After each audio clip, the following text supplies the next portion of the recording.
মমিনুল সম্পর্কে কি তথ্য পাওয়া যাচ্ছে আমরা একটু জানি সব্যসাচীর কাছ থেকে। সব্যসাচী, এই যে নিমগ্রাম যেখানে তদন্তকারী আধিকারিকরা অর্থাৎ এনআইএ গতকাল বহুক্ষণ তল্লাশি চালিয়েছেন এবং তার ঘর থেকে বেশ কিছু জিনিসপত্র তার বাড়ি থেকে তারা বাজেয়াপ্ত করেছেন বলে আমরা জানতে পারছি। এই মমিনুল কত বছর ধরে ওই নিমগ্রামে থাকতেন, কবে থেকে তার পরিবার সেখানে বাস করে এবং তার সম্পর্কিত আর কি কি তথ্য উঠে আসছে? দেখো, তার পরিবারের এখনো একাধিক ব্যক্তি এই নিমগ্রাম যে নবগ্রাম থানা অন্তর্গত নিমগ্রাম, সেই নিমগ্রামেই বসবাস করে। তার ভাইয়ের সাথে আমরা কথা বলেছিলাম, তারা এই কথাই জানিয়েছে যে তারা দীর্ঘদিন থেকে থাকে এবং এই যে মমিনুল বা মইনুল যে ব্যক্তি যাকে খোঁজ করছে এনআইএ, যার সূত্র ধরে এনআইএ এই নবগ্রাম থানা এলাকায় এসেছিল, এই ব্যক্তিকে পায়নি। তার বাড়ির লোকজনের সাথে দীর্ঘক্ষণ কথাবার্তা বলেছে এবং বেশ কিছু জিনিসপত্র এনআইএ নিয়ে গিয়েছে। যদি আমাদের সাথে কোন রকম যোগাযোগ কথা বলেনি এই বিষয়ে কি কারণে এসছে বা কিছু, তবে লোকাল যে প্রশাসন সূত্রে আমরা যেটুকুটা জানতে পারি যে কোন একটি পুরনো মামলার জন্য এসেছিলেন। তো পরবর্তীতে এনআইএ যখন কি প্রেস রিলিজ করে সেখানে দেখতে পাওয়া যায় 2023 সালে গুজরাটের কোন একটা মামলার তদন্তে এসেছিলেন। তবে দিল্লির যে বিস্ফোরণ আর তারপরেই মুর্শিদাবাদে এনআইএ হানা, এটা কিন্তু একটা জিজ্ঞাসা ব্যাপার আসছেই যে হঠাৎ করে এই সময় কেন 2023 সালে। যদি এই জায়গাটাতে আসবো যে মমিনুল কবে থেকে এই নবগ্রামে নেই, মানে বাড়িতে মমিনুল কবে থেকে নেই, শেষ তাকে কবে দেখা গিয়েছিল তার বাড়িতে? তার বাড়ির লোকজন বলছে যে মাঝে মধ্যে যোগাযোগ করে, মাঝে মধ্যে আসে, কিন্তু সঠিকভাবে যে কতদিন থেকে নেই এটা কিন্তু জানায়নি। তবে বিভিন্ন সময় পরিযায়ী শ্রমিকের কাজে দিল্লি, বোম্বে সহ একাধিক জায়গায় সে যেত, একাধিক জায়গায় থাকতো, বাইরে থাকতো, সে কথাও কিন্তু জানিয়েছে, কিন্তু এ কতদিন থেকে নেই। তবে মমিনুলের সাথে তার বাড়ির যে একটা যোগাযোগ আছে সেটা কিন্তু বোঝা গিয়েছে যে তার বাড়ির সাথে যোগাযোগ কথাবার্তা আছে, কিন্তু দীর্ঘদিন তারাও বলতে চায়নি যে কতদিন থেকে নেই, কারণ প্রথমে তো আমাদের সাথে তাদের পরিবারের কেউ কথাই বলতে চাইছিল না। তবে এনআইএ এমন সময় ঢুকেছিল, একদম সকাল সকাল এনআইএর একটি গাড়ি ঢুকে পড়ে এবং ঢুকে পড়ে তাদের পরিবারের লোকজনের সাথে দীর্ঘক্ষণ আলোচনা করে এবং আলোচনা করার পরে সেখানে কোনো প্রেস মিডিয়াকে অ্যালাউ করেনি। তারা জিজ্ঞাসাবাদ করেই তারা বেশ কিছু জিনিসপত্র, যেমন বলা যাচ্ছে যে একটি মোবাইল এবং সিম কার্ডও নিয়ে গিয়েছে, কিছু নথিপত্র নিয়ে গিয়েছে, নিয়ে তারা বেরিয়ে যায় এবং এই মমিনুলকেই যে খুঁজতে এসেছে। সব্যসাচী শোনা যাচ্ছে? একদম। সব্যসাচী, তুমি আমাদের সঙ্গে থাকো। মমিনুলের ভাই তিনি কি জানিয়েছেন আমরা একবার শুনবো, কি বলেছেন মমিনুলের ভাই? আমার দাদা ছিল, ওনার এখন বাইরে আছে। কে ছিল তোমার দাদা? মইনুল হাসান। তোমার নাম কি? আমার নাম আসারুল শেখ। কি নিয়ে জিজ্ঞেস করেছে বা কোনো কাগজ দিয়ে? ওইসব আমাদের কোনো ধারণা নেই। কোনো ধারণা নেই। কখন এসেছিল? সকালে। কিছু বলেছে না। কোথায় থাকতো আপনার দাদা? এইখানেই থাকতো। মানে বাইরে কোথায় কাজ করতো? বাইরে কাজ করতো অনেক 2 বছর আগে, ও এখন আর যায় না, এখন দেশেই কাজ করে। কোথায় কাজ করতো? বাইরে মুম্বাইতে। কোনো বিস্ফোরণ বা এরকম সংক্রান্ত? না, এইসব পুরো রং, না এইসব নিয়ে না, এমনি নর্মাল হয়তো লোক এসেছিল কিছু পুছতাছ করার জন্য, ছিল বাইরে তার জন্য, কিন্তু ওইসব কোনো ব্যাপার না। মানে কে এসেছিল, মানে কোন মহিলা আধিকারিক এনআইএ এসেছিল? না, অত কিছু আমরা দেখিনি, আমরা সকালবেলায় ঘরেই ছিলাম, এসেছিল সঙ্গে সঙ্গে আবার জিজ্ঞাসা করছিল। ওই তো ঘরেই তো ছিলাম, তো আমরা কি করে জানবো না বারবার। অর্থাৎ কিছুই বলতে চাইনি, মমিনুলের ভাই কিছুই বলতে চাইনি। সব্যসাচী, তোমার কাছে আসবো।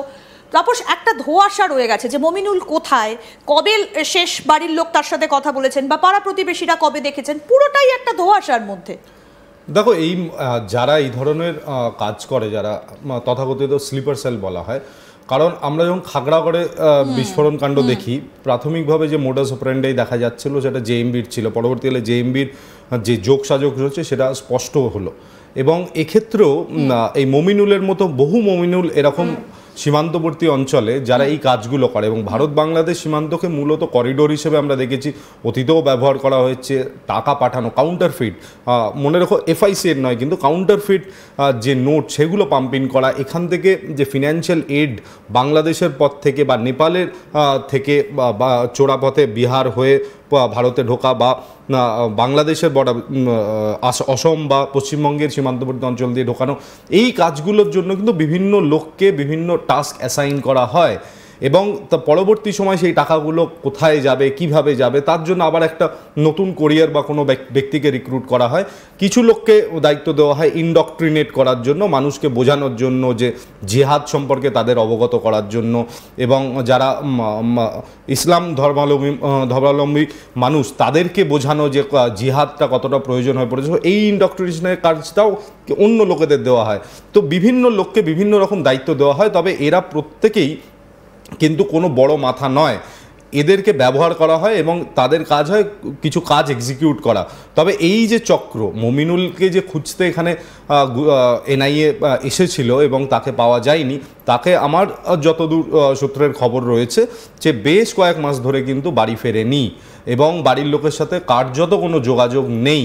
এবং এই গোটা ঘটনার পর, কারণ 2023 থেকে বিভিন্ন সময় তদন্ত আধিকারিকরা করছিলেন, এবং দিল্লি ঘটনা ঘটার পর হঠাৎ করে পশ্চিমবঙ্গের দুটি সীমান্তবর্তী অঞ্চলই বলা যায়, প্রায় মাটিগাড়া চিকেন স্নেক তোমার ভারত বাংলাদেশ সীমান্ত থেকে বেশি দূর না, এবং মুর্শিদাবাদ তো একেবারেই সীমান্তবর্তী একটি জেলা। তো সেই জায়গায় পৌঁছে যাওয়াটা কোথাও না কোথাও একটা প্রশ্নচিহ্ন তুলছে। এনআইএ কিন্তু যেমন কনফার্ম করেনি, তেমন কিন্তু এনআইএ উড়িয়েও দেয়নি যে এই ঘটনার কোনোভাবে যোগ নবগ্রামের সাথে আছে কিনা দিল্লি বিস্ফোরণে, সেটা নিয়েও কিন্তু তারা ডিনায়াল দেয়নি, তারা কিন্তু কোনোভাবেই অস্বীকার করছেন না। তো সুতরাং বোঝা যাচ্ছে যে এই জায়গাটা একটুখানি সব্যসাচীর কাছ থেকে একটু বোঝার চেষ্টা করি। সব্যসাচী, এই বাড়িতে কেউ কি তেমন সন্দেহজনক আসতেন যখন মমিনুল এই গ্রামের বাড়িতে থাকতেন, বা তার পরিবারের সঙ্গে দেখা করতে অন্যান্য কেউ কি কখনো প্রতিবেশীদের সন্দেহ হয়েছে? এই রকম কিছু কি উঠে এসেছে? আর কত বছর ধরে এই পরিবারটা মুর্শিদাবাদে বাস করছে? দেখো, যেটা যে গ্রামটাতে এই মহিনুলের বাড়ি, সেই গ্রামটা একেবারে প্রত্যন্ত মাঠের মধ্যে একটি বাড়ি, মাঠের মধ্যে গ্রাম। কাজে এই জায়গার যোগাযোগ ব্যবস্থাও ঠিকঠাক নেই। কাজে এইখানে যে কেউ এসে দেখা করেছে এটা হবে না। যেটুকুটা বোঝা যাচ্ছে যে যখন বাইরে পরিযায়ী শ্রমিকের কাজ করতো সেই সময় তার সাথে যোগাযোগ হয়। এবার তার ফাঁকে যদি কেউ এসে থাকে সেই বিষয়ে কিন্তু পরিবার কোনোভাবেই আমাদের সামনে মুখ খুলছে না। তবে এটি একটি প্রত্যন্ত গ্রাম, নবগ্রামের যে এলাকা, সেটি জমির মাঝে মমিনুলের বাড়ি, এবং মমিনুলের বাড়িতেই এসেছিল, এবং তার বাড়ি থেকে আশেপাশে গ্রামের দূরত্ব অনেকটা। এই জায়গাটা একটু তোমার কাছ থেকে আরেকটু পরিষ্কার হবো। এই যে তুমি বলছো যে জমির মাঝখানে মমিনুলের বাড়ি, সেখানে খুব বেশি প্রতিবেশীরা যায় না, মানে একটা রিমোট জায়গা, একটা দূরবর্তী প্রত্যন্ত এলাকা। এই প্রত্যন্ত এলাকাগুলোকেই কিন্তু নানা রকম খারাপ কাজে ব্যবহারের জন্য বিভিন্ন নিষিদ্ধ সংগঠনগুলো বেছে নেয়, কোন রকম যাতে আড়াল থাকে, যাতে কিছুটা রেখে ঢেকে কাজ করা যায়। এই বাড়িতে এনআইএ যখন গতকাল এলো, তোমরাও তখন গিয়েছিলে, তোমাদের কি মনে হয়েছিল যে আড়ালে আবডালে এই বাড়ির ভেতরে কিছু থাকতে পারে? দেখো, এটা তো হতেই পারে যে এই বাড়ি এমনই একটি প্রত্যন্ত জায়গায়, কাজে এই বাড়িতে যদি কেউ এসে থাকেও তাহলেও কিন্তু আশেপাশের কেউ প্রশ্ন করার কিছু জায়গা থাকবে না। কিন্তু নিডি পরিবার, এটা বলাই যেতে পারে যে দরিদ্র পরিবার, আর এই ধরনের মানুষগুলোকে এরা কিন্তু বেশি করে ব্যবহার করে। এর আগেও আমরা মুর্শিদাবাদের একাধিক জায়গা থেকে যে কোনো জায়গায় বিস্ফোরণ হলেই মুর্শিদাবাদের একটা যোগ আমরা খুঁজে পাই। আবারও দিল্লি বিস্ফোরণের পরেই মুর্শিদাবাদের যোগ।